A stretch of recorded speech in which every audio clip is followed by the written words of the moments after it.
Hi అండి అందరికీ. ఈరోజు నేను వీడియోలో చూపిస్తున్నాను శనగలు, పెసలు ఎలా మొలకెత్తించుకోవాలో నేను చూపిస్తున్నాను. మా ఇంట్లో ఎప్పుడు నేను నానబెట్టుకుంటూ ఉంటాననమాట. చూడండి నేను ప్రాసెస్ చెప్తాను. నేను ముందు ఒక డబ్బా తీసుకున్నాను. దానిపై మూతకి మేక్ పెట్టి హోల్స్ పెట్టుకున్నాననమాట. మీకు ఎన్ని కావాలో అన్ని తీసుకుని 2 టైమ్స్ వాష్ చేసి ఓవర్ నైట్ నానబెట్టండి. నెక్స్ట్ డే తీసి ఆ వాటర్ అన్ని పక్కకు తీసేసి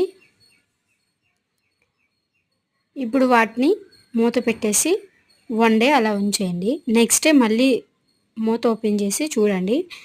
చాలా బాగా వస్తాయండి. ఇవి తింటే హెల్త్‌కి కూడా చాలా మంచిదండి. ఒకసారి నేను చెప్పిన స్టైల్‌లో ట్రై చేయండి. చూడండి శనగలు కూడా బాగా వచ్చినాయి. పెసలు కూడా బాగా వచ్చినాయి. 1 ఇంచెస్ వచ్చినాయి అన్నమాట.